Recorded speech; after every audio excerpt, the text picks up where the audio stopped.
Assalamualaikum warahmatullahi wabarakatuh. Kami dari kelompok 10 akan mempresentasikan tentang hasil kerja kelompok kami yang berjudul e-commerce dan e-business. Kelompok 10 sendiri terdiri dari yang pertama Suhendri dengan NIM 2019-11676, yang kedua Sultanul Arifin dengan NIM 2019-11679, yang ketiga Nova Salsadila Puspita dengan NIM 2019-11689, yang keempat Cendi Dio Haryono dengan NIM 2019-11690, yang kelima Faridatul Janah dengan NIM 2019-11708, dan yang terakhir Zalzana Nabila Hatta dengan NIM 2019-11730. Selanjutnya presentasi akan dibawakan oleh teman saya. Latar belakang. Seperti yang kita ketahui, zaman telah berubah, di mana banyak sekali perkembangan yang tak terhitung. Salah satunya adalah perkembangan teknologi. Perkembangan teknologi sangat dibutuhkan di hampir setiap negara, dan teknologi baru apapun pasti akan menguntungkan banyak orang. Jika ada teknologi situs web yang dapat diakses di internet di masa lalu, di masa sekarang memiliki situs web toko online. Hal ini tentu saja yang disebut dengan perkembangan teknologi lebih lanjut yang tidak terbatas dan konstan. Teknologi tidak dapat dipisahkan dari manusia, terutama dalam bidang perdagangan. Dalam dunia perniagaan, kita biasa mendengar istilah e-commerce atau e-bisnis. Perdagangan elektronik adalah usaha yang menggunakan jaringan telekomunikasi, khususnya internet, untuk memungkinkan pelaku usaha atau organisasi jarak jauh dapat saling berkomunikasi dengan biaya yang terjangkau, kemudian digunakan untuk melakukan perdagangan. Pembahasan yang pertama, definisi e-commerce. Menurut Association for Electronic Commerce mendefinisikan bahwa e-commerce sebagai mekanisme bisnis secara elektronik. Menurut CommerceNet, sebuah konsorium industri mendefinisikan bahwa e-commerce yaitu penggunaan jejaring komputer atau komputer yang saling berhubung sebagai sarana penciptaan relasi bisnis.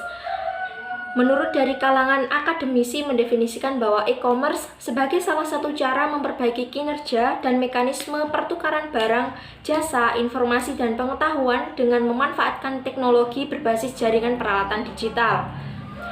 Selanjutnya ada tipe-tipe e-commerce. Yang pertama ada bisnis e-commerce berbentuk bisnis ke konsumen atau bisnis to consumer B2C, melibatkan pengeceran produk dan jasa ke konsumen individu. Yang kedua, bisnis e-commerce bisnis ke bisnis atau bisnis to bisnis B2B, melibatkan penjualan barang dan jasa di antara bisnis-bisnis. Yang ketiga, situs web jam Connect yang dipergunakan untuk membeli dan menjual bahan-bahan kimia dan plastik adalah salah satu contoh dari bentuk bisnis B2B.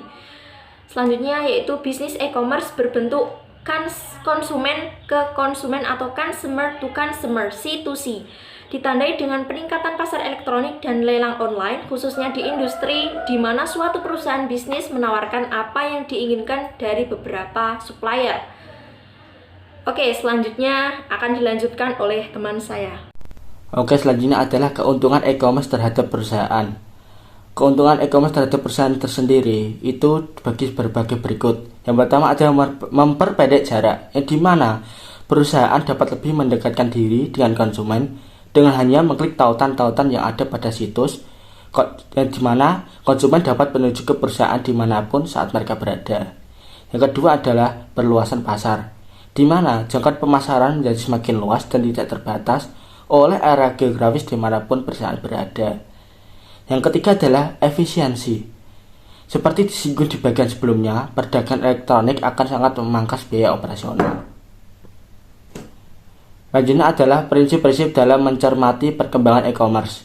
Yang pertama adalah membangun dan mengimplementasikan sebuah sistem e-commerce bukanlah merupakan sebuah proses atau program sekali jadi, namun merupakan suatu sistem yang perlahan-lahan berkembang terus-menerus sejalan dengan perkembangan perusahaan.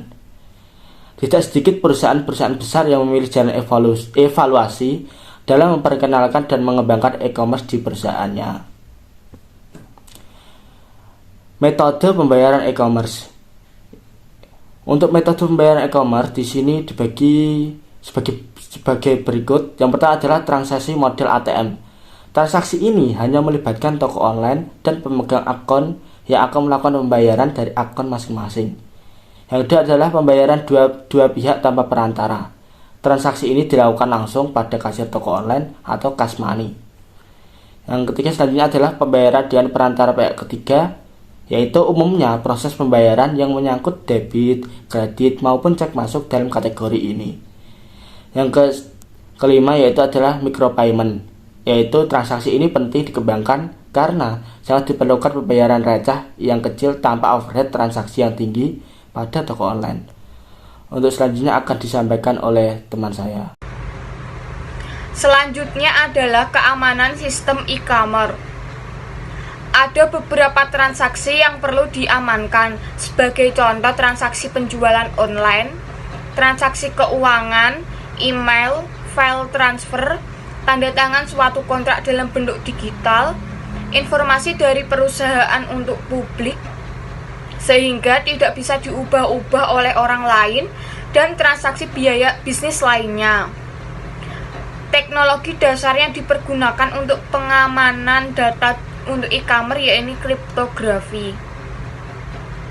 Mekanisme e-commerce dalam bisnis kolom style. Salah satu isu terbesar dalam implementasi sistem e-commerce adalah mengenai mekanisme transaksi pembayaran via internet. Dalam bisnis konvensional sehari-hari, seseorang bisa melakukan pembayaran terhadap produk atau jasa yang dibelinya melalui berbagai cara. Cara yang paling umum adalah dengan membayar langsung dengan alat pembayaran yang sah atau uang, secara tunai atau cash. Cara lain adalah dengan menggunakan kartu kredit atau credit card, kartu debit atau debit card, cek pribadi atau personal check, atau transfer antar rekening. E-commerce memberikan peluang untuk membeli dan menjual produk, informasi, dan layanan di internet sehingga diperlukan standar sistem pembayaran yang efektif. Definisi e-bisnis. Penerapan e-bisnis telah menjadi tren yang mewarnai aktivitas bisnis di negara-negara maju dan berkembang. Konsep yang berkembang karena kemajuan teknologi informasi dan berbagai paradigma bisnis baru ini dianggap sebagai kunci kesuksesan perusahaan-perusahaan di era informasi dan di masa-masa mendatang. Menurut O'Brien, tahun 2005 menjelaskan bahwa e-bisnis adalah penggunaan internet dan jaringan serta teknologi informasi lainnya untuk mendukung e-commerce, komunikasi, dan kerjasama perusahaan, dan berbagai proses yang dijalankan melalui web, baik dalam bentuk jaringan perusahaan maupun pelanggan serta mitra bisnisnya. Ruang lingkup. Untuk dapat menangkap dimensi ruang lingkup pengertian e-bisnis, cara yang kerap dipakai adalah dengan menggunakan prinsip 4W: what, who, where, and why. Dimensi why. Penerapan konsep e-bisnis secara efektif tidak saja menguntungkan perusahaan karena banyaknya komponen biaya tinggi yang dapat dihemat, tetapi justru memberikan kesempatan perusahaan untuk meningkatkan level pendapatannya secara langsung maupun tidak langsung. Dimensi what. Jika e-commerce hanya memfokuskan diri pada aktivitas atau mekanisme transaksi yang dilakukan secara elektronik atau digital, e-bisnis memiliki wilayah yang jauh lebih luas, termasuk di dalam aktivitas relasi antara perusahaan, interaksi perusahaan dengan pelanggan, kolaborasi antara perusahaan dengan para mitra bisnisnya, pertukaran informasi antara perusahaan dengan para pesaing usahanya, dan sebagainya. Dimensi who.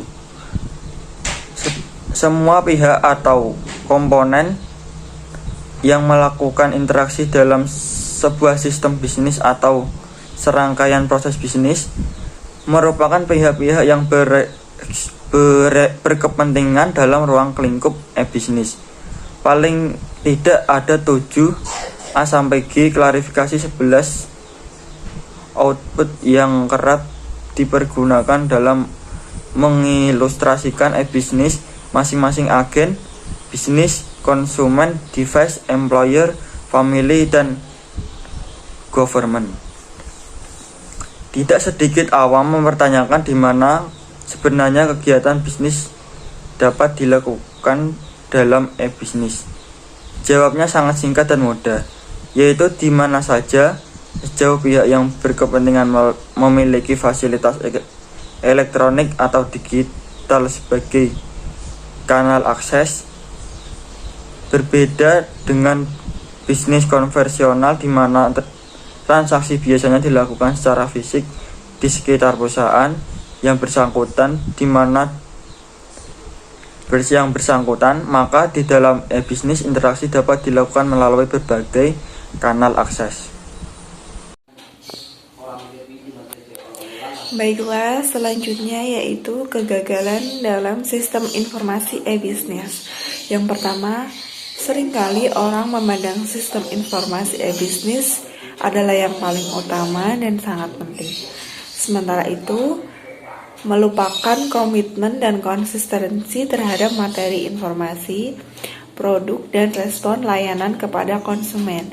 Yang kedua, antar muka sistem informasi e-bisnis sering kurang interaktif, kurang komunikatif, dan kurang mudah digunakan oleh konsumen. Karena antar muka sering dibangun berdasarkan selera pembuatnya.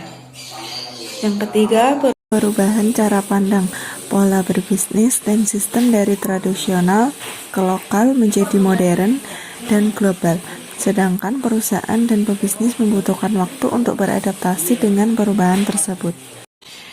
Tahap pembangunan e-bisnis. Adapun tahapan-tahapan pembentukan sistem e-bisnis yaitu sebagai berikut. Pertama, mendayagunakan komputer personal, jaringan komputer, dan internet seoptimal mungkin. Yang kedua, membangun halaman web untuk jalinan komunikasi antara perusahaan dengan konsumen secara efektif dan fleksibel. Yang ketiga, membangun sistem informasi e-bisnis yang efektif. Yang keempat, mengembangkan sistem informasi yang bersifat internal platform. Setelah semua terpenuhi di atas, barulah kita melangkah pada tahap pembangunan sistem e-bisnis, yaitu meliputi pembangunan arsitektur e-bisnis, yaitu merupakan framework konseptual dari infrastruktur dan sistem informasi e-bisnis yang diwujudkan dalam sebuah perencanaan struktur dan terintegrasi dari berbagai sumber-sumber yang ada dalam sebuah organisasi. Yang kedua, instalasi. Efektivitas instalasi ini dapat dilaksanakan langsung oleh para tenaga ahli yang ada di dalam perusahaan tersebut atau menggunakan tenaga outsourcing. Pilihan ini sangat berhubungan erat dengan pemilihan opsi pengembangan yang dilakukan sebelumnya. Yang ketiga, pemilihan opsi pengembangan. Pengembangan aplikasi dari e-bisnis pada dasarnya mengikuti beberapa pendekatan. Masing-masing pendekatan tersebut memiliki keuntungan dan kekurangan yang pada intinya pemilihan salah satu dari opsi tersebut akan memberikan efisiensi yang lebih besar dibandingkan opsi-opsi lainnya. Yang keempat, penyebaran atau integrasi. Pada tahapan ini, aplikasi yang telah dipilih dan diimplementasikan diharapkan dapat terintegrasi dengan baik, dan dengan segala aplikasi yang telah ada sebelumnya. Berbagai langkah dijalankan dalam tahapan ini seperti pemberian training dan informasi terhadap para pengguna. Mitra kerjasama dalam e-bisnis yang pertama, Strategic Service Partners atau SSP. Perusahaan dikategorikan sebagai mitra kerja kategori SSP jika yang bersangkutan membantu perusahaan sehubungan dengan pelaksanaan proses intinya atau core business process. Yang kedua, non-strategic service partners atau NSP.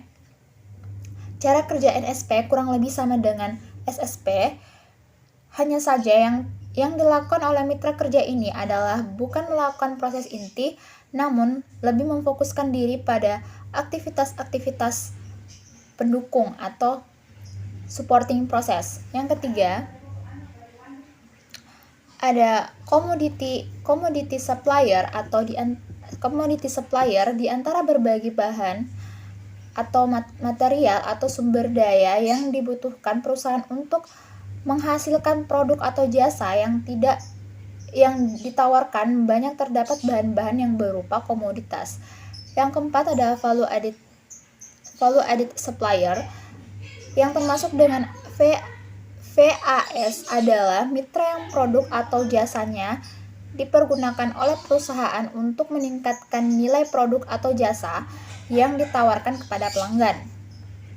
Yang kelima, network operation partner. Konsep bisnis adalah perkawinan antara manajemen bisnis modern dengan teknologi informasi. Artinya, tanpa adanya jaringan atau infrastruktur teknologi informasi atau komputer dan telekomunikasi yang handal, akan sulit lagi perusahaan untuk melakukan operasinya. Yang terakhir, application service provider. Aplikasi yang dimaksud di sini sifatnya beragam, mulai dari sistem operasi, database, programming language, website, sampai dengan aplikasi bisnis semacam decision support system dan intelligence system yang sifatnya membantu perusahaan dalam menjalankan konsep bisnis. Selanjutnya, penutup. Dengan berkembangnya sistem informasi berbasis teknologi di era sekarang ini secara tidak langsung berkontribusi dalam perkembangan bisnis. Dengan perkembangan tersebut, bisnis yang ada memperluas jaringannya atau pasarnya tanpa terbatas jarak dan waktu, serta membantu bisnis dalam mengefisien dalam hal waktu dan biaya. Contohnya dengan adanya kedua sistem yang telah kami bahas, yaitu e-commerce dan e-business. Di era ini, menjual barang sangat mudah, hanya menggunakan media sosial untuk mempromosikan produk yang dijual dan berpartisipasi di dalam pasar.